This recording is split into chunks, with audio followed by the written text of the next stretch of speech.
something heavy moved on my bed right next to my pillow.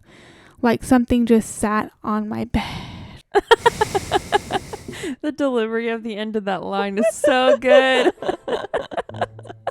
Hello, Welcome or welcome back, to the Womanly Podcast, where we embrace womanhood in its entirety. From the hard and awkward conversations to the silly and embarrassing moments. an effort to reclaim and redefine what it means to be womanly in this crazy, wacky world. I'm Delana, the neutral one. I'm Katie, the morbid one. And I'm Madeline, the other one. And we're so excited that you've joined us today because there's room for you at our table. So, grab your favorite drink and let's have a conversation. What are y'all drinking? Wine. Wine. We're all drinking Moscato. And it's delicious. I feel like we should cheers to this episode. Okay. Happy Cheers to Halloween. Halloween. Yeah, happy Halloween, friends. Best holiday of the year in our book. Oh, yeah. Mhm. It's September when we're recording this, and we're already ready, Yeah. as evidenced by our attire. Already have 2 Halloween parties planned. One is a Halloween tea party, and the other one is just like a full Halloween party. Yeah, Full-blown one Halloween. girls only. Other one is boys allowed, regretfully. All right. Anyway, check-in question. So we like to do a little thing around here where we ask more interesting questions to check in on each other rather than the normal, how you doing? So this one is less of like a check-in, and it's more of like a, hey, let's get to know each other a little bit better. Oh, cool. I like it. So this one is, what are you it puts in parentheses, unsecretly good at? Like, what are you secretly good at or unsecretly good at? Secretly good at. I am really, really good at lining my car up into the car wash every single time on the first attempt. Wow. Yeah, I That's never, impressive. ever fail at getting my car on the track in a car wash. You mentioned cars, and that made me think I am a really good driver. I really am. And I've had a lot of people tell me, they're like, Delina, I just never feel scared in the car with you. I haven't That's ever nice. felt scared in the car with you either. Yeah. I've only been in the car with you once, but I don't remember it being anything crazy, so. Yeah. They're like, you're a really good and precise driver. Like I am a very calculated driver. I'm like, every single thing that I do is very calculated. I'm a very efficient driver. Does that mean you speed a lot? Yeah. I have Less than I have a used heavy to. foot too. Less than I used to, but It's an anxiety thing. yeah. I have a heavy foot too. What do they call it? A lead foot? Lead foot. Mhm. I am good at basketball. Really? She is. What? Mhm. Do you know like It's all a the secret rules and talent. everything? No. Oh. I'm just good at getting the ball in the hoop. Wow. Which is the whole point. That's impressive. Yeah, that is. What can Yeah. I say? There you go. Well, for this Halloween special episode, we have collected some scary stories from Reddit Dun dun dun. that we're going Dun, to take dun, turns dun. reading and, fully feeling the spookiness of the spooky season. So, Feeling our feelings. yeah, The yeah. spookies. Delano, you want to kick it off? Ooh, I would love to kick it off. This is from Let's Not Meet Reddit, and it's called A Midnight Visitor in a Cabin in the Woods. Ooh. This is a true story. Every time I tell it, it pulls the eyes of everyone in the room. I'm not sure why. I haven't posted it before, but upon reflecting with a friend, I decided it was time to share. In the summer of 2020, my friends Alex and Violet and I decided to go on a mountain vacation. COVID cabin fever had hit us hard, and we were desperate to get out. We settled on the mountainous state and planned to camp and hike at several different locations. For one night, we thought it would be fun to book a cabin in the woods. Violet's parents had rented a fire tower once and loved it, but a cabin beside a fire tower was all we could find. You can rent a fire tower? I have no idea. What even is a fire tower? I have no clue. I grew up in Texas. A fire tower is like where you watch for wildfires. You can Fire watch. Okay. rent those? Whoa, that's crazy. Wow. Anyways, It was cheap, clean, and secluded. Excited to have the night where we could be as obnoxious as we wanted, we booked it. In the weeks leading up to the trip, we decided it would be a great idea to drop acid at the cabin. Violet bought an entire sheet in preparation for our arrival, and it was tucked in her bag as we pulled out of the driveway to make our way to the cabin. I remember this knot in the pit of my stomach, this aching feeling that gnawed at me. I told Alex and Violet that there was no way we could drop acid that night. Violet was pissed. We turned around and got into a massive argument, but I stood my ground. I just knew that we had no business tripping that night. Finally, the fireworks settled and we were off. The cabin was roughly 30 minutes away from the nearest town. It sat atop a mountain. We held our breath as we rounded the busted road and spiraled toward the top. There were no pull-offs, no other campsites. Just long, winding road that led us to the cabin at the peak. We settled in and started a fire to keep warm. As dusk gave way to the night, we heard the unmistakable noise of an engine on the road, and then the flash of headlights. A side-by-side with 3 kids arrived, and our nerves settled. They smiled, gave us a wave, climbed the fire tower, then left. We'd heard there may be occasional visitors to the fire tower, but they were the only ones who would come by. We doused the fire and moved inside, heating some hot dogs until they were lukewarm, ate them fast, and sat in silence. Lukewarm hot dogs. Sounds gross. Yeah, that sounds awful. It sounds as bad as like It's the worst part of this story so far. lukewarm. I want it like hot. Like yeah. Like I need to like blow on it before I take a bite. I want it to bust open because it's so hot. So yeah, like Yeah. the juices come. Yeah. Yeah. And it's also like slightly burnt on the outside. Yeah, that's how you roast a hot dog. Lukewarm. You're not even using the fire tools. Lukewarm. Yeah. Why? Anyways, you don't know how quiet it is until you're in the middle of nowhere. You can hear every rustle of the leaves, the whisper of the wind through the branches.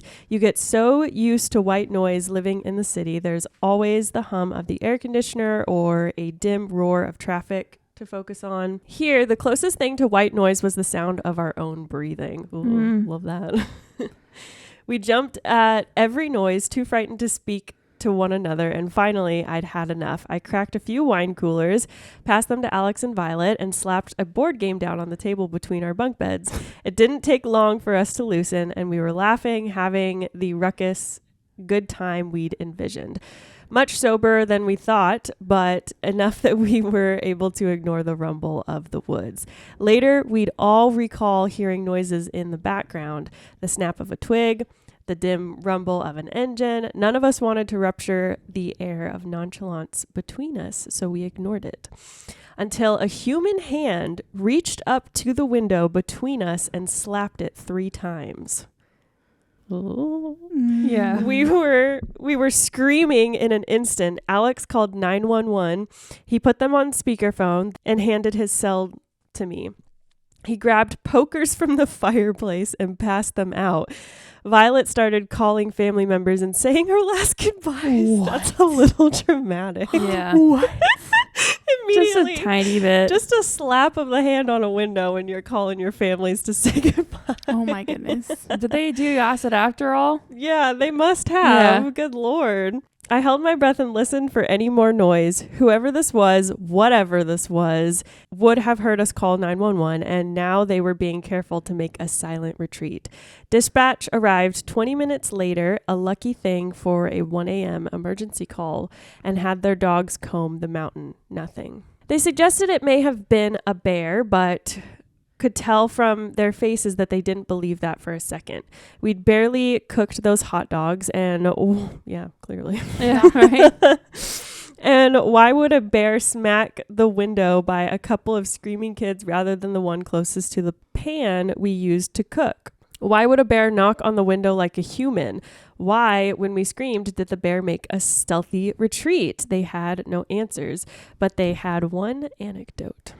As they sped to us, they came across a car at the base of the mountain, but that was the only sign of life they'd seen. I remember my blood ran cold, but Violet and Alex were too frazzled to absorb the weight of what they'd saw, dizzied by a new horror. Violet's car, thoroughly dusted by our drive up in the mountain, was covered in handprints. Ooh. What? Handprints that didn't match ours, that touched places we hadn't.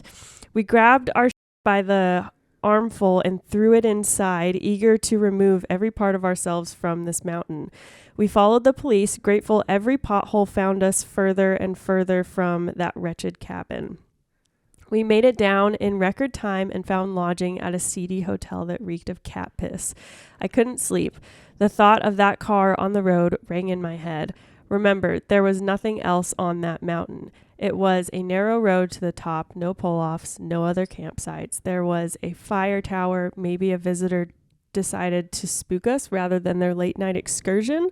But the kids from earlier, we'd seen their headlights. Whoever did this had stopped their vehicle further down the road and hiked the rest of the way. They didn't want to be spotted. They wanted silence and secrecy. Whoever this was hadn't looked for a cheap scare. They had planned this. I don't think I'll ever know what this person on the mountain wanted from me. I don't know if it was a practical joke or the beginning of a night terror. I'm grateful for Alex's quick wit in calling 911. I wonder if our visitor knew we had service. It had certainly been a welcome surprise to us. Perhaps that was a wrench in his plan, enough to spook him before he could make things ugly. In truth, I don't know if I want to know. I think I'm just content to say, midnight stranger, let's not meet. Yeah. Whoa. The handprints all over the car was creepy. Yeah, is creepy. that is That's creepy. weird. Because that Why seems would like someone that's do such a that? deranged thing to do. Like, nobody Right. does that. That's not an... Even if you're trying to get into the car, there's only a handful of places you put... Only a few places you'd actually put your hands. Yeah, like you would probably like sweep off the window and like try to look inside. Yeah, like the handles would be clean, Yeah. you know. Yeah. But not all over the place Handprints the way I'm are- imagining it. No. Yeah. That No. person was messing with them. Yeah, I think so too. Back in 2005, I was in a band that toured the country in a 15-passenger van with a trailer. We were on the way home from Columbus, Ohio to Erie, Pennsylvania. The show had been canceled in Ohio due to a power outage, so we decided to get on the road early as we had friends in Erie who were taking us in for the night. I'll never forget this moment for the rest of my life. We were all having a conversation. There were 8 of us total in the van when the driver and passenger both shouted simultaneously, "What the was that?" I'm getting goosebumps on my arms right now just remembering the event. I was sitting behind the driver with my back against the window and I didn't see anything, but we heard a whooshing noise as if something flew right over the van. My friend who was sitting next to me looked like he had just seen a ghost. We wound up pulling over on the side of the road because everyone was freaking out thinking we hit something. Nothing was found. Both the passenger and the driver said they saw a tall black figure lunge at the van from the shoulder of the left lane. My friend who was sitting next to me said the same thing. The next day, we inspected the van in daylight and noticed there were streak marks against the roof of the car. No. Stop. Yeah. No. Yeah. What? There's nothing worse to me than the idea of seeing something you can't explain at night while driving. No. Like limited light. No, thank you. Speaking of, I feel like we should turn the lights off in here. Turn the lights low or something. Yeah, I feel like that too. My 6-year-old daughter has always shared things to us. Sometimes creepy, mostly like, WTF, how did she know this? Don't know if this belongs here, but would love to hear from others about their experiences. Here are a few examples of my daughter being herself. At age 2, I just found out I was pregnant, and I had only told my husband. We didn't want to tell my daughter because I had miscarried before and didn't want her to get excited. One evening, we were eating dinner, and my daughter turns to me and says, "There's a baby in your belly." Oh my gosh. My eyes go so big, and I turned to my husband and asked if he had told her. He swears he didn't. I asked her if it was a boy or a girl, and she responded, "It's a boy, but I wanted a girl." Sure enough, her baby brother arrived safe and sound 9 months later. The thing that gets me is that she told everyone at daycare. I was a bit nervous in case I miscarry again. Then one day at daycare, She turned to her teacher and said, "There's a baby in your tummy, in your belly too." She laughed and said, "Nope, that's your mom, not me." However, a week later, her teacher comes to me and said she was pregnant and asked my daughter if it was a boy or a girl. Daughter, said the girl, and well, she had a girl. Stop. What? I got Children do know things, or They that do. child in particular. Age 5. My mom has a history of heart attacks. One day she went to the ER thinking she may be having one, but turns out it was an AFib. I was a nervous wreck in the morning, but was fine in the afternoon once I heard she'd been okay. Went to pick up my daughter from school. She was balancing on a table and fell backwards and was fine. I picked her up and said, "It was more scary than anything, right?" My daughter responded with, "Yeah, but you know what's scarier? Oma dying." I was like, "What did you just say?" I didn't tell her my mom went to the hospital, and we don't see her often. She was like, "I don't know," and went on her merry way. Oh my gosh. Ugh. Wow. At age 6, last night my husband was putting her to bed. He came down and told me right before she fell asleep. She turned to him and went, "Have you ever been on a haunted train?" My husband was like, "No." I asked why. That freaked him out. He showed me a text from 30 minutes earlier from his sister sharing a link to a ghost train Groupon. What? I told her we should be used to it by now, but sometimes she still gets us. Oh my gosh. Children really What? do know things, and it is wild. Yeah. Like their crazy. intuition is like wild. It Yeah. makes me think of that Bible verse where Jesus said the kingdom of heaven belongs to such as these. Yeah. Whenever he was talking about children, like I just think that I've heard so many stories like that, and I just think that they are like have a special little They do. connection. They're They do. prophetic. Yep. This one is under the apparition category. Ew. My aunt and her spouse, whom I refer to as my uncle, used to live in one of our houses.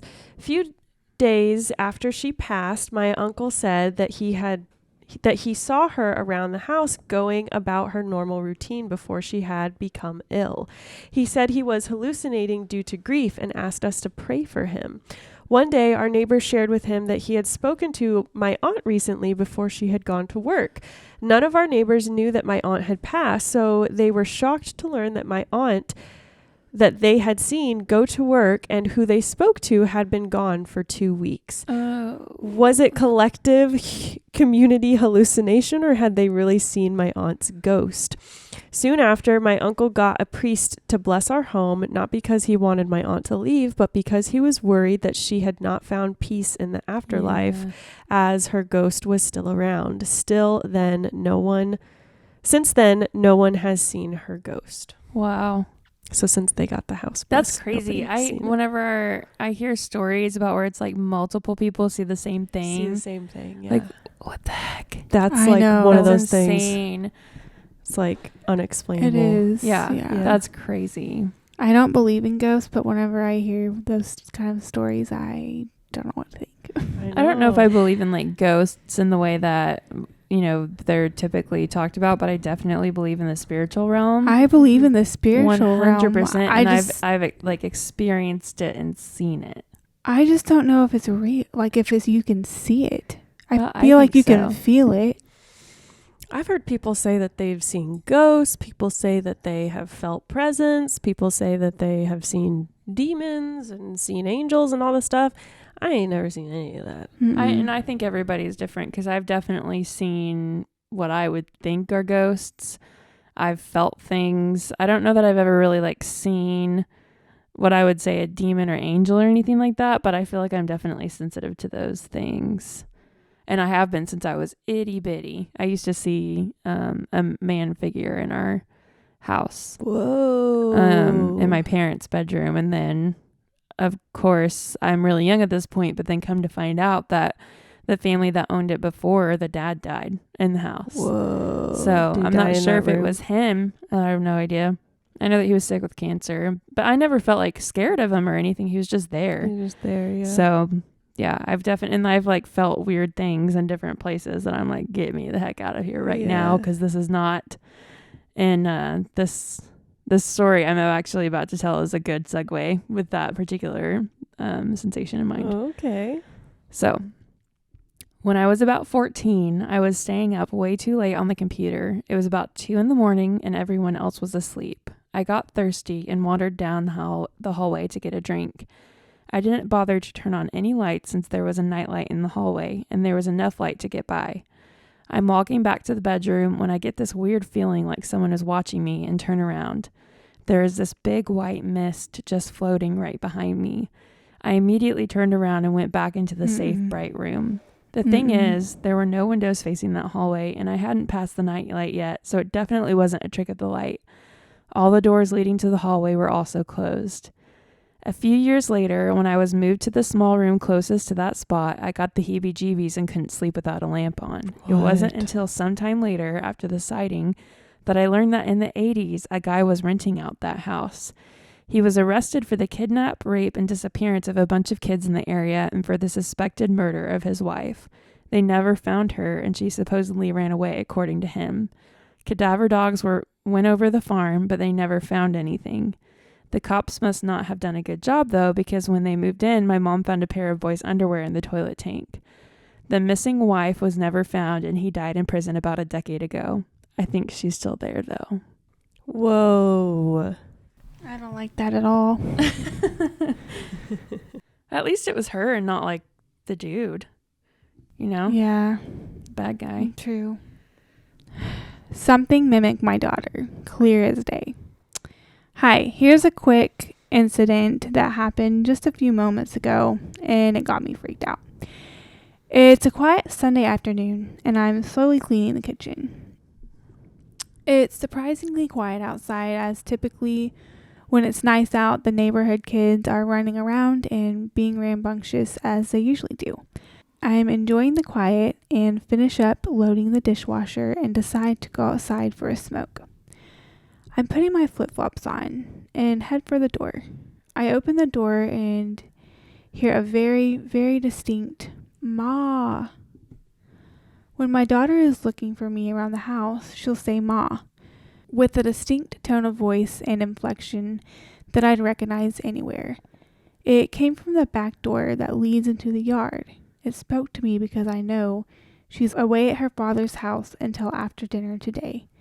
She called me about 10 seconds after I heard it, though. Whoa. Proper spook today.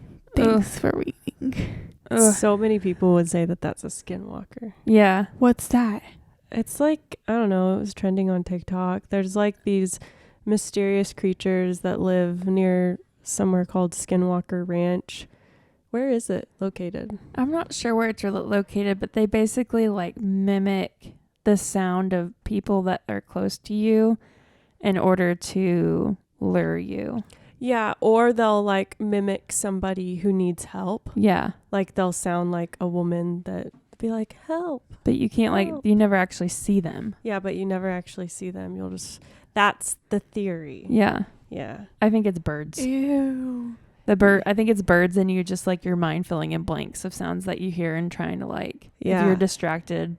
Yeah. I don't know. That's my practical brain coming into play. I tried to watch the Skinwalker Ranch documentary that's on Netflix. Mm-hmm. Oh my God. It is a money grab. Like Yeah. it is the most obvious money grab I've ever seen. Yeah. Because they're so dramatic. And I swear they hired somebody who edits YouTube videos to edit that, because it's like so fast paced, but like not in a good way. It's so annoying. Anyways. Mm-hmm. So Delaney I does quit not so recommend. fast. I do not recommend it. That was your plan for tonight. Yeah. Don't do it. Not a good Halloween and if you pick. do watch it, just like, no, it's so obvious the drama that they are adding to it. It's so obvious. My best friend and I would always talk about crazy dreams we had. Never thought much of it until he told me about one where he got hit by a car and died. We were about 15 to 16 when he told me about the dream. parentheses, we were into conspiracies, stuff like aliens, paranormal, lucid dreaming, so we talked about that stuff a lot, and he died right before we would have turned 20. He said he was riding a skateboard wearing all black when the car hit him and could see everyone at his funeral. He even said his crush was at his funeral and laughed about it. He just kept going on about how it was so real, and it really shook me up until I eventually forgot about it. Then a few years later, after I had long forgot about the dream he told me about, it happened for real. His crush was at his funeral. He did get hit by a car and die. He was wearing all black, like in the dream, his work clothes, and he was riding my skateboard. It was all true. I still don't know what to make of it all. Every single detail I remember from his dream came true, and I'm sure there's parts of it he told me that I don't remember. I felt crazy. I didn't tell anyone about it. I just don't know why or how he saw it happen in his dream, and think, what if he never told me about it? It just left me with so many questions, but I guess now I have proof, at least to myself, that our souls go on after we die. I just wish I knew why he experienced that dream and told me about it. Like there had to be some kind of reason. I'm getting chills. I just think about how I wouldn't believe this story if I hadn't experienced it for myself. Has anyone ever experienced anything similar? That's really sad. It is sad. It's like a movie. Yeah. All right. This one's titled The Walking Dead. Ooh. And it starts great because the first sentence is, I'm a psychiatric nurse, and early in my career, I worked at a residential mental health facility. One of our residents was an elective mute, which means that he couldn't talk. But there were no medical reasons as to why. He had spoken earlier in his life, and in fact seemed quite normal back then, with the exception of being close to 7 feet tall. Whoa. He'd been raised in the Deep South and joined the military when he was 19, but one night he vanished. He was declared AWOL, and eventually he was declared missing and dead. 10 years later, a 7-foot-tall man walked into a VA hospital emergency room in my part of the Midwest and said to the receptionist, "My name is Marion Duquesne," which is not a real name, "and I've been dead for 10 years. Those were the last words he ever spoke. He was covered with dust, and he was wearing the same clothes he had been reported to be wearing the night he vanished. His social security number had not been used, and he had no identification on his person. However, they were able to identify him, I guess via fingerprints. The family was notified, but they said they had already grieved their lost man, and that whomever was claiming to be him simply could not be. They demanded not to be contacted again. Marion paced all day every day, moving his mouth that looked like talking or muttering, but no sound came out. He had an unnerving habit of throwing his head back with his mouth wide open as if he were laughing heartily, but not even a breath could be heard. If I talked to him, he appeared to listen, periodically throwing his head back in that laughter-mimicking way of his. Stop. Various medications were tried, but they did not affect him either positively or negatively. Occupational therapy did nothing because Marion would just grin, and unless told to stay put, he'd get up and start pacing again. On my last day at that job, the last thing I saw was Marion pacing in the parking lot, throwing his head back to laugh. Later, I wondered if all along I'd been dealing with a ghost. All these years later, I still don't know. What? That's insane. I love that one. I don't even know That's what to think. fascinating. I love that one. That makes me want to like research and see if there's any stories on this person. Yes. Yeah. That one does. There's a part Like, of me I with, need answers. yeah, there's a part of me Yeah. with these stories that like I don't want to dig too much because I like to believe that they're true. Yeah. As realistic as they may be, they could be totally made up. Yeah. But there's that one in particular. I'm like, do I really want to dig? There may not be anything out there on it, one way or the other, that would say if it's true or not. Right. But yeah, that one, I love that one. I Oh, think that his one's so throwing his cool. head back and laughing. I would imagine, like, I would That's- think that would look really bizarre. really Yeah. creepy. Really Yes. really bizarre. No, that would hands down look really. That would be really off. I love that story. I'm going to be thinking about that one for a little while. Unsettling. Yeah. Very unsettling. I feel like I'm gonna have a Thank dream you, about that. Madeline. Hey, happy Halloween. Happy Halloween. An incident from many years ago. I got inspired from many posts I'd read here and hence I am sharing the very first paranormal encounter / experience of my life. I have always felt a special ability in me to sense paranormal around myself, and have also had many incidents all throughout my life up until a few years back when it suddenly stopped. I will share my other experiences too in the future depending upon how this post of mine is received. I am not exactly sure how old I was when it happened, maybe 7 or 8 years old, but it is the earliest most incident that I distinctly remember. Me and my other 3 older siblings used to share a room. I slept in a folding bed which was folded and kept aside during the day. Now the place where my bed was laid every night was nearest to the 2 different entry doors to our room. One night I suddenly woke up due to some weird feeling inside me, a mix of fear, panic, and nervousness. My back was toward both doors. Imagine my bed being the top corner of the triangle, the other 2 being the doors. One door was always closed and properly bolted / locked from the inside every night. The other door was connecting door to a corridor to my parents' room, and hence was left open most nights. So after I woke up, I instantly felt that someone, a dark figure, was standing right next to the bolted door. It was the same feeling you get seeing something from the side of your eye. As my front was towards the room, I could see that all my siblings were asleep in their respective beds. So the figure was none of them. Being a kid, I immediately got scared, and instead of trying to get a better look at whatever it was, I covered myself from head to toe in a blanket I had on me. Mm-hmm. Not once it came to me that it could be a thief. Right from the moment I woke up and felt it, it always felt otherworldly. I started to chant names of the gods and religious mantras in my mind, hoping the figure will get scared and go away, which is what my mom had always told me to do in case I ever felt scared of something. Yes, been told that. Same. But instead of vanishing, I felt it as if the figure was moving toward my bed. Although I was in my blanket, I just knew it was coming near to me. And then a few seconds later, I actually felt it. Something heavy moved on my bed right next to my pillow. Like something just sat on my bed. The delivery of the end of that line is so good. This is bringing back something really scary that happened to me. I'm going to have to tell you guys. Oh, no. Right next. Okay, sorry. Okay, this is after bed. Something heavy enough to be a human, but still was not human. And in a fraction of a second, I was so fear-stricken that I couldn't chant anymore, not even in my mind, like I was paralyzed. I couldn't move. I didn't try to speak, fearing it might know I am hiding under the blanket. I was so scared.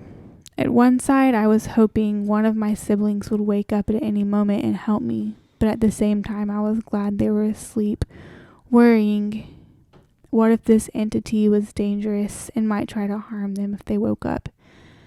I even felt the entity caressing / rubbing its hand on my back. Oh, no. From above the blanket, telling me it knew I was hiding in there. To what felt like an eternity, and it actually was because I checked the time later and it was nearly morning, but still pretty dark. I again felt the weight moving on my bed. Whatever was sitting next to me had stood back up again and was moving away. As soon as it went a couple steps away, I suddenly was able to move again and immediately got out of the blanket and peeked at the figure and instantly went pale. It was a tall, pitch-dark figure, darker than a shadow, had a head, 2 arms, and very long hair which was flowing behind it like it were in the wind, even though there was no breeze inside the room at all. I couldn't see the legs, like it had no legs, or was floating in the air, not sure. I could see it only for a couple of seconds before it went through the door of my room and disappeared in the corridor. Next thing I know, I'm screaming at the top of my lungs. Woke everyone up in the house. My parents checked for intruders on listening to my story, but couldn't find anyone, which made me sure that whatever I experienced was paranormal in nature. I was so scared the next day that to make me feel better, my eldest sibling told me that it was him who sat on my bed and caressed me lovingly on his way to the loo. But I know he was lying, and he did not know that I didn't believe him. I was so scared I couldn't sleep in that room for the next few nights. I eventually shifted my bed to my parents' rooms and slept there for I don't remember how many weeks. It was a harrowing experience, and that's why I still remember it. Wow. You delivered that story so well. I'm literally sweating right now. Just like you were so into it. Like, God, that was good. So guys, I have a story. Yeah, tell us immediately. This is what reminded me of it, and like to this day I really don't know what it was. But every night for I don't know how many years, at the same time of night, right before I would fall asleep, I would hear a bump under my bed and feel the bump under my bed. And it would happen about 3 or 4 times before it stopped. Oh. And it was awful. And then also sometimes I would feel like footprints like walking over my legs at night. And it felt like a cat or a tater, but it wasn't a tater. Like Tater was like her dachshund growing up. Yeah. But it wasn't. I would look, and I know for a fact the bumping in the bottom of underneath my bed was not him either. And that's just creepy. Yep. Creepy. That's what Did you reminded me of ever that. like try to look to see what it was under the bed?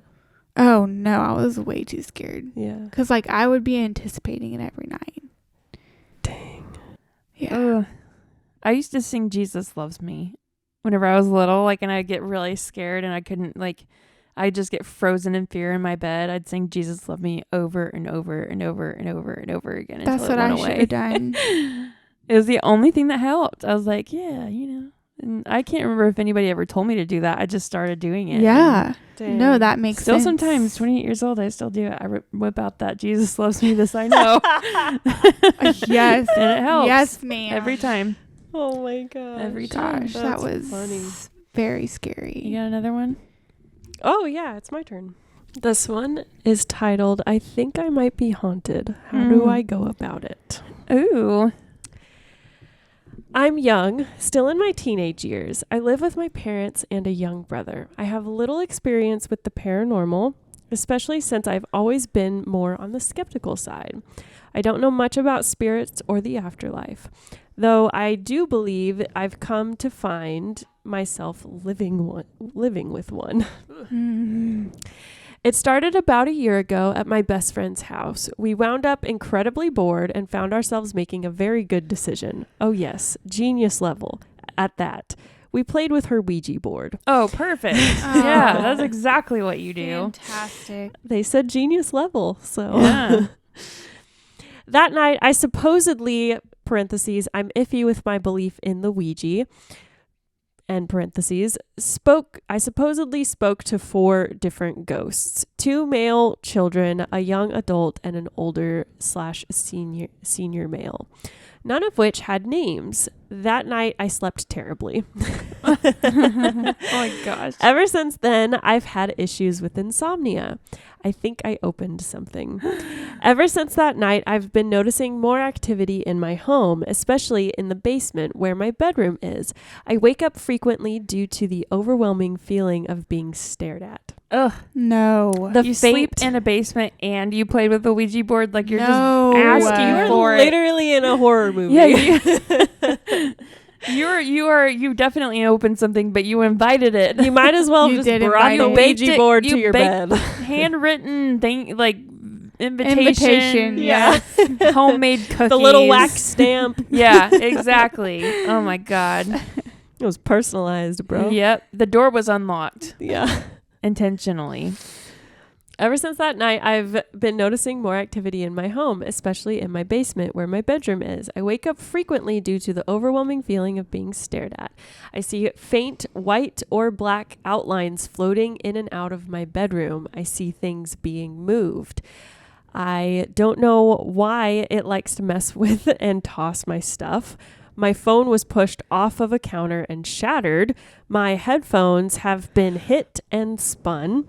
Stacks of boxes have fallen over. My computer mouse keeps clicking. Ooh. Ew, I don't like that at all. I don't like that. Oh, God. Yeah, that's not pleasant. That's the most eerie. Some nights the air feels heavier and my energy drains as soon as I enter the room. Ugh. It flickers my lamp that I used for reading and schoolwork. I've replaced the light bulb multiple times. I don't have any other explanation for what could be causing these things. I've seen it once or twice, a faint apparition of a small child, a girl, maybe around 12 or 13, quite tall.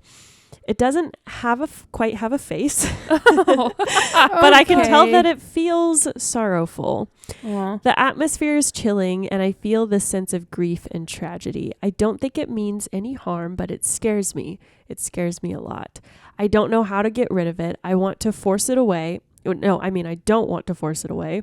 I don't want to be mean to it out of fear of my own well-being. I sleep with a Bible. I don't have incense or sage. The ghost summoners. Yeah. I don't know where I could find these things. He was saying I don't have incense or sage to get rid of it. Yeah, to get rid of Okay, them, the yeah. opposite. My mother is friends with a medium. We've sort of talked, my mother being the middleman and sending messages. She says it could have been a relative of some sort. One that's passed away before and hasn't quite crossed over yet. That's about all the information I have, as my mother would probably rather believe that I'm hallucinating over anything. Yeah. I'm sitting here, 3:31 a.m., typing up text to a post on Reddit, anxious and irritated by my failed attempts to sleep. I'm terrified. I don't know how to deal with this. Oh. So you said 3:30 a.m. It reminds me that there was a period of time for a while where I woke up at 3 a.m. on the dot every single night. Witching hour. Yep.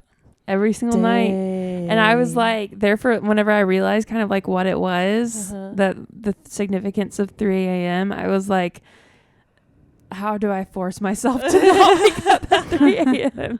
So what I did is I just got rid of like whatever alarm clock or whatever I had or turned it away, and I just refused to look at the time so that I no longer knew for sure that it was 3 a.m. Oh my goodness. Yeah. Which of course that's all like, it's kind of silly in a way, but at the same time, like it's called the witching hour for a reason. Yeah. Okay. This one's called the Unrest Stop. I was driving across country with my mom and sister when I was 16 and my sister was 20. It was late, but we were well rested still and alert. We were driving along an interstate and needed gas and a bathroom break, so we stopped at the only rest stop in 200 miles. There was a van full of teenagers on a road trip at the gas station, as well as a small gray car parked at the pump in front of us with two young men standing still outside of it.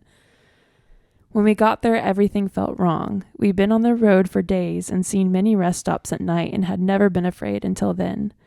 My mom and sister went inside and I stayed in the car.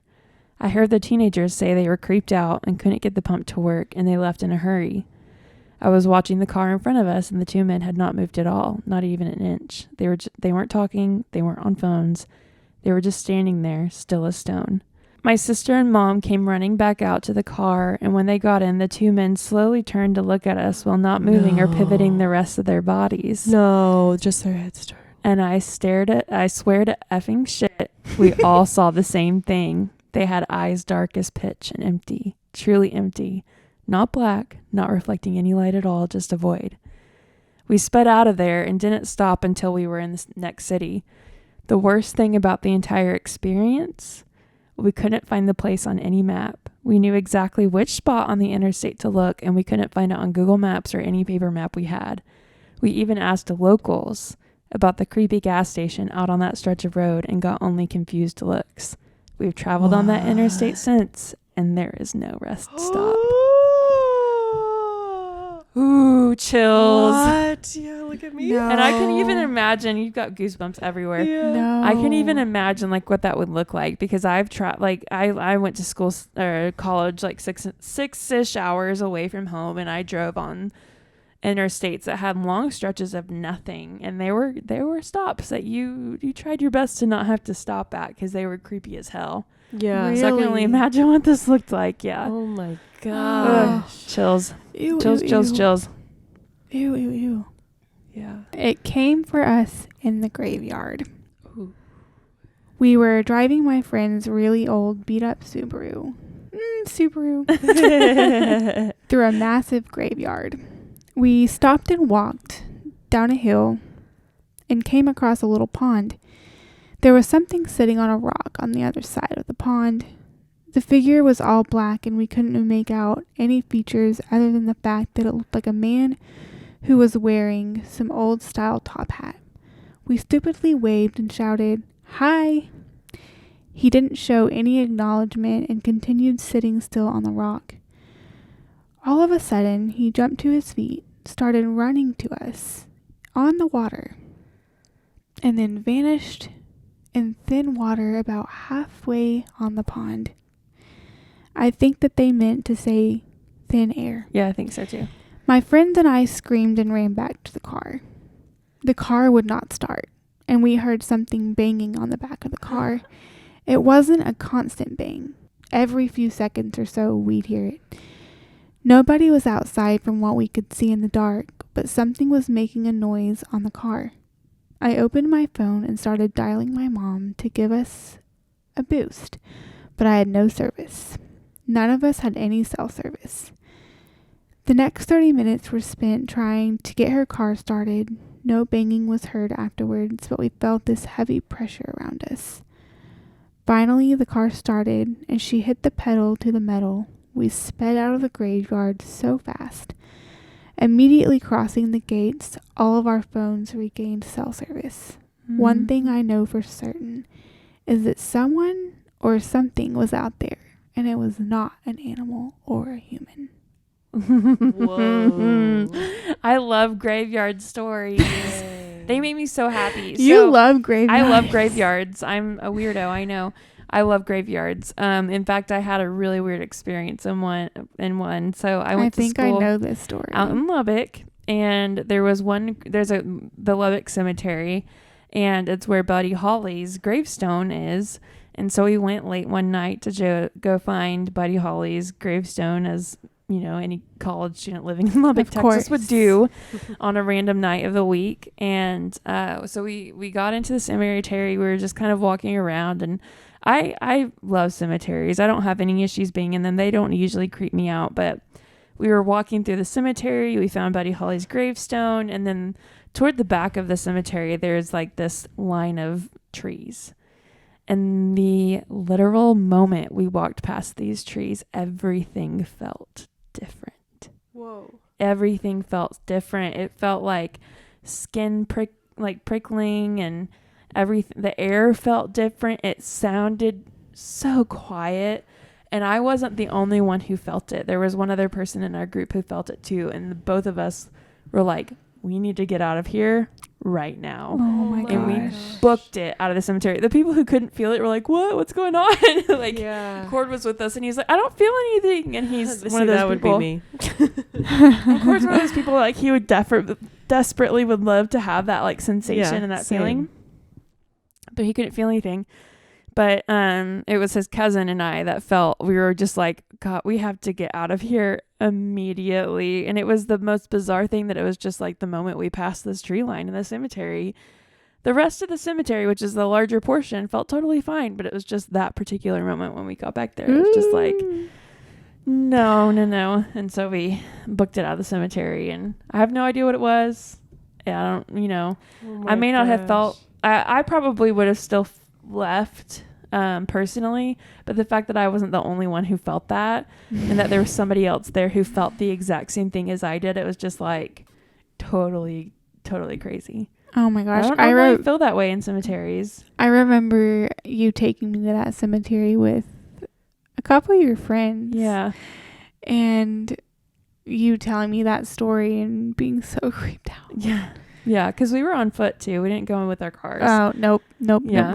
Yeah. And there was a good, like a decent sized group of us. But yeah, once we got to that portion, it was just like, nope, fun's over.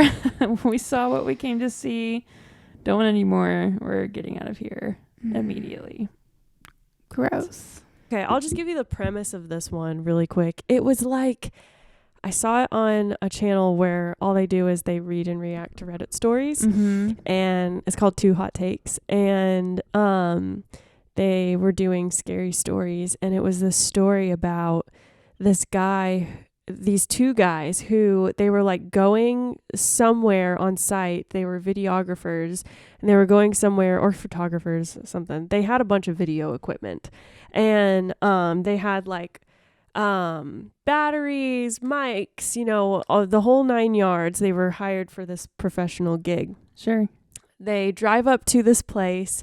It's like booming, it's like a hotel type of place. Mm-hmm. And they walk inside, and they like interact with the bell person at the front or something like that, and they tell them that they're like, hey, we're here to shoot this thing, and the person's like really confused. They're like, what?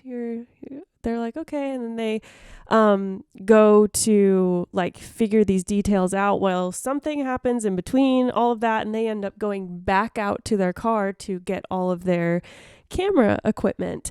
And they start like putting batteries in the camera and stuff, and all the batteries are like dead. They had like their batteries, and then their backup batteries, and then their backup batteries, all dead all of a sudden. And they turn around, and the site is completely under construction. Like not lively, not built, not Nothing. It is like a building that's 100% under construction. And they just like are like go white. Oh, I cannot even imagine the feeling of that. They literally like walked into the hotel, interacted with people, came out to grab their camera equipment, turn around, and all of it is just a construction site. Oh. And they were like, they obviously immediately leave. Oh. And he calls his dad, because his dad was like in the construction business or something like that. And he calls his dad, and he's like telling him about this. And he goes, that site has been under construction for years. Yeah. Like it hasn't been a working site for a long time. Oh. No. I love it. Oh, I love it. It was the best paranormal story I had ever heard. And whoever wrote into it was like, they wrote it so well too. Yeah. You're like hooked. I need to send it to you guys. Yeah. And if I find it, please do. I'll link it in the description of the episode as well. My gosh. Because, oh my gosh, it's insane. Oh my goodness. Well, I'm going to leave us with one to grow on. It's a short and sweet one. Maybe not so sweet, but definitely short. And then we'll close it out for the night, and you'll have a great Halloween. But this one is titled The Demon's Room. I worked as a forensic nurse in a hospital's lockup unit. We had one older lady who swore she was being haunted and abused by a demon she would call Tiberius. Oh my gosh. So many crazy things happened while she was on the unit. We'd go into the room, do normal care, leave, and seconds later, she'd start screaming bloody murder. We'd run into the room to find her looking like she'd been in a fight with a boxing champ. Bloody lip, black eye, markings all over her body. Oh my No gosh. one ever saw her doing this stuff to herself. Things would get moved around the room by themselves. At one point, she was in protective restraints because the doctor thought she was hurting herself. There was no way she could have moved or done anything to herself while in these restraints. But new marks would always appear, or her tray cart would be across the room. The room was secure, so there was no way someone else was doing this. When we asked her questions, she'd just say, it was Tiberius. After she was just discharged, we always had trouble with that room. If there was going to be a rapid response or code, it happened in that room. One night, a guard reported lights blinking on and off. It was that room. Oh my gosh. The demon's room. With that, we bid you good night. Good night, Tiberius. Yeah, good night, Tiberius. Sounds like you need a nap. Yeah. Yeah. And a spanking. Spanking. And a prayer. Mm-hmm. Thanks so much for joining us on this Halloween. Hope you guys are staying safe. Wear your sunscreen. Be kind to yourself. And drink your water. Bye. Bye. Bye. Thanks so much for hanging out with us again for this week's episode of the Womanly Podcast.